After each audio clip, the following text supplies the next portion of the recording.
Real quickly, you guys, if you're in San Antonio the 20th and the 21st, that's this Wednesday and Thursday. I'll be there both days. First day is a meetup game. Second day is a 510 live stream in which I will be playing cash games after. Come meet up with me at Rounders San Antonio this Wednesday and Thursday. Let's go. Rent got too expensive, had to leave LA. So I got into my car and I went away to the biggest state. Playing poker every day. Going all in with these fish like I'm at an all-you-can-eat buffet.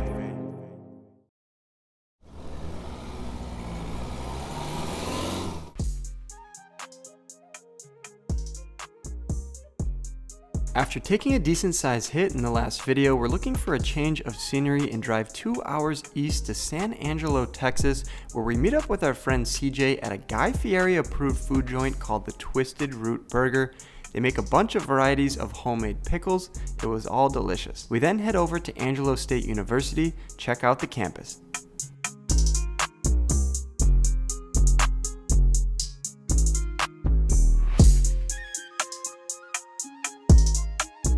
The bills don't pay themselves though, so we end up at the local card room called the Roosevelt Club. They're so stoked I made it out that they gave all their players free time and threw us a pizza party. Let's get into the action. The game of choice here is $1, $2 blinds. It's $100 to $300 max or 70% of the biggest stack.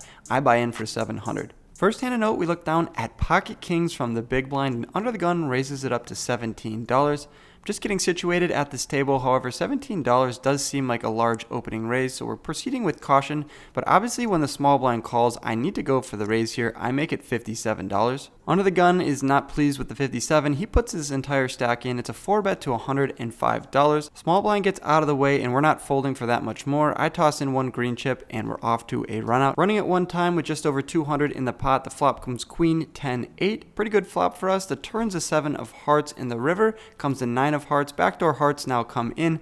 No worries though for the under the gun player. He turns over the bullets, expecting him to have that a large portion there. He's going to take down that first hand of the night in a cooler, aces versus kings. Next hand of note, we pick up king queen offsuit from the small blind. Under the gun raises it up to $12, and two players put in the call. The action's on me. Not looking to go 4 or 5 ways in this pot. I 3-bet it up to $45. We get 2 callers, one from the under the gun and one from the middle position, so we're going 3 ways out of position to a flop. The flop is pretty favorable for us. It comes queen 8-8 with 2 spades. Don't expect the opponents to have too many 8s in their range. If they did, it'd be a hand like 8-9 or 8-10 suited. The only hand we're really worried about here is ace-queen. We're not going to slow down and check here. I fire out for $45. The under the gun, an older gentleman, tosses in the $45, which brings in the lady in middle position. She puts in 45 as well, and we're off to the turn, still 3-handed. Turn comes a 3 of clubs, which doesn't change too much. The front door flush draw has obviously missed, and no other cards are improving any straight draws. For that reason, I decide to get some more value here against queen jack, queen 10, and other pocket pairs.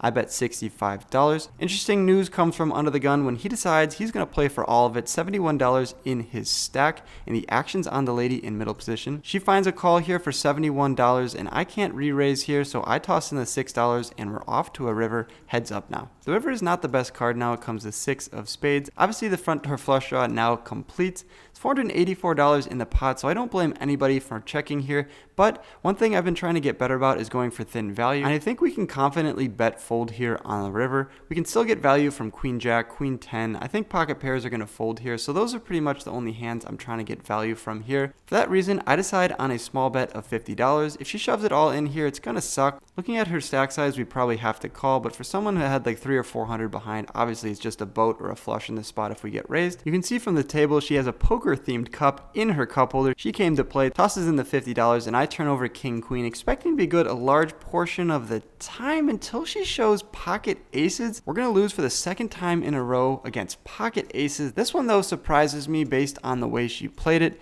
If you think back in the hand, she just called the $12 raise from the under the gun player, and then she just flat calls my $45 raise, only to call on every single street and not raise once. Good for her though. She's going to take down this nearly $600 pot.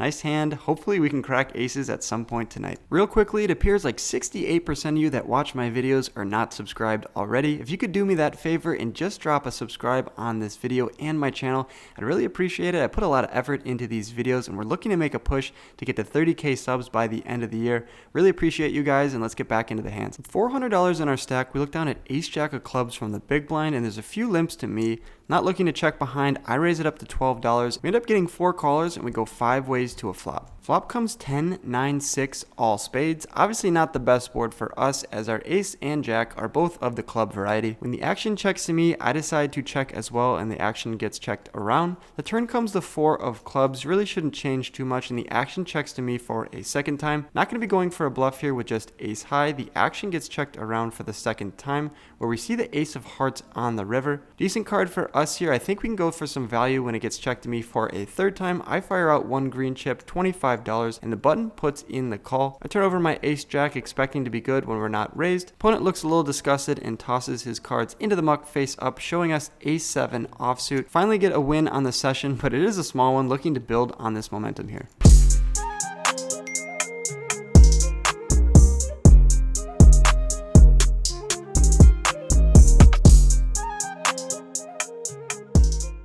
We switched tables for 2 reasons. 1, to give everybody an opportunity to play with me and make the vlog, and 2, because that table we were just running terrible. We look down at 9-7 suited here from middle position, and there's a few limps to me. If I'm going to be raising ace king, ace queen, and all the premiums, I need to be balanced here, so I raise it up to $30 here with 9-7 of clubs. Only the button puts in the call, so going heads up to the flop. Flop comes queen, deuce, 3, rainbow, and the action's on me. We're going to have all the ace queens and king queens in our range here, as well as the overpairs, so I lead out here for $22. The button finds something that he likes about the hand, tosses in the $22, and we're off to the turn, which comes the 3 of clubs. We pick up the backdoor flush draw. On cards that we don't pick up any equity here on the turn, I'm going to be checking it over to the button, but because we have a lot more outs now, I decide to go for an overpot size bet, $125. To be consistent though, I would make this bet with king queen, ace queen, and kings and aces, so it is a balanced play here. Hoping to just take down this pot right now. There's a good amount of money in it already, but the button's not done with the hand just yet. He puts in 125 as well. He obviously has a strong queen here, or maybe a set of deuces. Either way, we're off to the river and we need a club to have any shot of winning this hand. The river 8 of hearts does not improve our hand in the slightest. Not a great card the dealer put out there. Not going to be going for the triple barrel bluff here and risk getting called with a boat or just a really strong ace. I check it over to the opponent who snap checks behind, and we turn over our 9-7 of clubs because we want to see what he has, and he shows us something we didn't expect to see. Ace deuce with the ace of clubs. A lot of motions going through my head here. One being, how is he calling us down with a pair of deuces when we fire flop and turn for a large sizing there?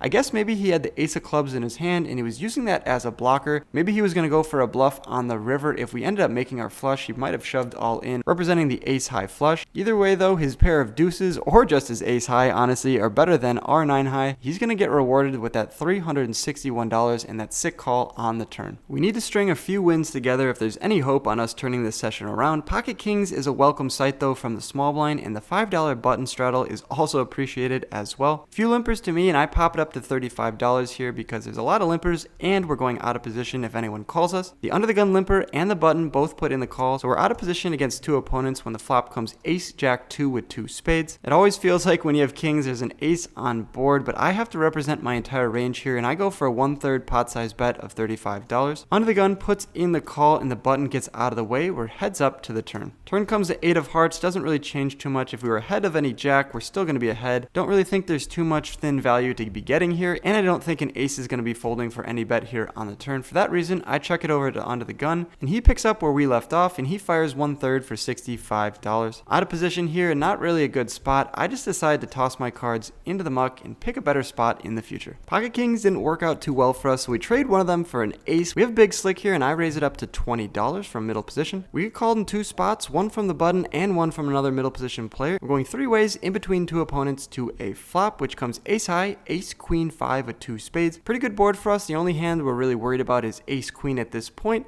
Obviously, opponents could have some spade flush draws. We're going to try to give them a bad price here by betting almost the size of the pot. I fire out for $65. Button gets out of the way, but the middle position player puts in the call, so going heads up in position to the turn. Turn comes the 4 of clubs. Really shouldn't change too much. All the Broadway draws are still there. The front door flush draw is still apparent, and for behind ace queen, nothing's changed.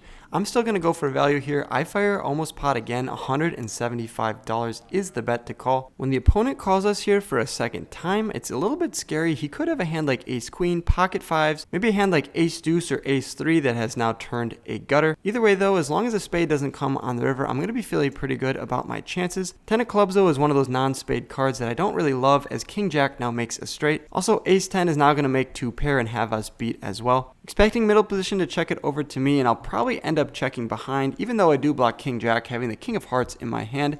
But that's not what happens when middle position now just open shoves into me, having me covered. $650 is the size of the bet, and although he could be doing this with a busted spade draw, I think it's unlikely. I think it's more likely he has a set, two pair, or a rivered straight. For that reason, I show face up, hoping to induce him to show as well. And sure enough, he's a nice guy. He shows king jack of spades. He had the absolute world on the flop, a royal flush draw, only to get there on the river with Broadway. Nice answer, and I'm really happy I didn't pay him off on that last street of value there. That would have been a disaster.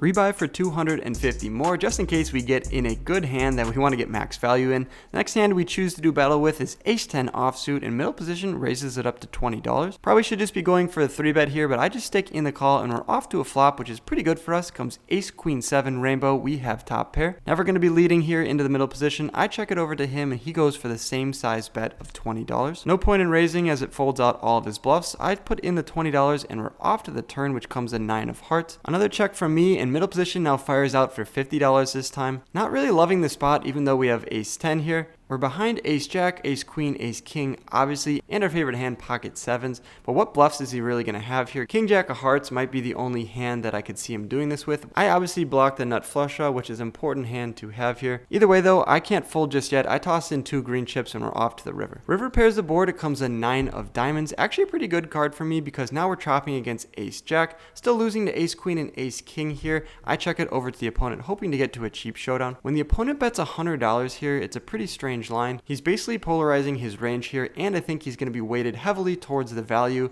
as opposed to the bluffs that he really doesn't have here. For that reason, expecting him to show us ace queen or ace king, I decide to fold. Don't really think that this is a spot that's going to be bluffed too often here. Hoping the opponent shows us his hand, and sure enough he does. Pocket queens. He flopped a set and rivered a boat. Great fold from us here for the second time in a row. Happy to save some money here, but really just not happy to be running into the best of it every single time here at the Roosevelt Club. Ace 10 didn't work. How about ace jack this time? I'm on the button and I raise it up to $12 over a few limps, and we get called exclusively by the under the gun limper, so we're going heads up in position to a flop, which comes jack high, jack 10-7 rainbow, and the opponent checks it over to me. Obviously top pair, top kicker should be good here around 99% of the time. So when the under the gun checks it to me, I go for a bet here of $11 and he puts in the call. Turn comes the ace. It's the ace of clubs. Obviously we improve to top 2 here. Opponent checks it to me for a second time, and I need to target the pair plus straight draws at this point. I fire out for pot $50. Usually when I fire out for pot and the opponent finds a call, it's very strong and they're going to have a nutted type hand. So when the opponent tosses in 2 green chips and calls us here, I'm a little bit skeptical of king queen or some sets here, but nevertheless we have 2 pair and another card is to come, which pairs the board. It comes a 10 of clubs. Not exactly the best hand here, and the opponent makes it even more difficult on us and leads out for $100. Let's think about our options here for a second. Obviously we're never raising. We're either calling or folding in the spot. We have 2 pair, but we're losing to king queen, jack 10, ace 10, 7-10, pocket sevens. It's a lot of hands here that have us beat. In terms of his bluffs, I don't really think he has too many. Is he betting thin here with ace king or ace queen? I doubt it. This is just a strange line. He probably with those hands is just checking it over to us. For that reason, and because we've been running into the best of it here all night, I find a pretty tight fold here with ace jack, but I show it face up, and I think my logic is pretty sound. If he had a hand ace king or ace queen, he'd just be checking it over to us here, and pretty much all the boats are just leading out. I don't really expect him to have any bluffs in this spot. The Opponent in middle position shows us one of the hands we didn't want to see though, ace king. How is he leading out with ace king there? Just check it over to me. I'll go for a bet, you'll call, and you'll lose. I just never expected him to do this with ace king, especially here in the 1-2 game. I'm pretty sure he was just going for value there on the river, thinking I'm going to check behind a large portion of the time. But at these smaller stakes games, people just really aren't donk leading out as bluffs. So I thought my logic was sound there, expecting to be shown the goods like 100% of the time. Unfortunately, this was not one of them. We're making good folds earlier, and this one I thought was a good fold, but turned out not to be. This would have been a great one to have and made a dent in our ever decreasing chip stack. Oh well, gotta keep battling here. We look down at the snowman from the cutoff. Middle position raises it up to $12, and there's 2 calls to me. Not looking to raise and fold everybody out here or go heads up. I want to set mine and play a large pot with a lot of players. I put in the call. The button's looking to thin the field. He tosses in $35 in the hijack. Middle position and myself put in the call, going 4 ways to the flop here in a nearly $150 pot. Looking to flop a set which does not come. Ace 6-5 with 2 clubs. Expecting the action to get checked to the button, but that's not what happens when the middle position leads out for $45. Even more strange is the hijack to my right puts in the call and actions on me. It's a weird spot because we have a lot of backdoors. Obviously we could have an 8, but a 4 or 9 would give us a gutter to the straight. A 7 would give us an open ender. So for that reason, I decided to take the chance and hope the button doesn't raise behind us, and I toss in the $45. The button gets out of the way, which is great news for us because we're in position to a turn. Turn's one of those good cards for us. It comes the 9 of spades. We now have a gutter to the straight. Any 7 would complete it for us. Middle position fires out for $75 now, and the hijack puts in the call as well. And even though I picked up a decent card here, when the middle position fires out twice into the field and the hijack calls twice, it's likely I'm behind. Could be up against a set or just a really good ace at this point, so I decided to cut my losses and just toss my cards into the muck. We're going to see how this hand plays out. Please no 7 on the river, dealer. Thank goodness. The river comes the 9 of diamonds, and the action's on middle position. He ends up betting $100, and the guy gets out of the way, so we never see what he had. But that's going to wrap up our session. All right, you guys, so unfortunately, we only got out of the game for $267, so a net loss around $1,100 or $1,200. Here's the new updated road trip total. It's going in the wrong direction. We're still up, though, so we're going to need your support on the next coming videos. We're going to be heading out to Dallas, TCH, and then down to Austin. Drop a like on this video. Subscribe if you want to see those videos. They're coming out in the next few days. As always, good luck on the felt, and I'll catch you guys in the next video. Peace. Thanks for watching to the end of my video. Click my head below to subscribe and stay in the loop. See you next time.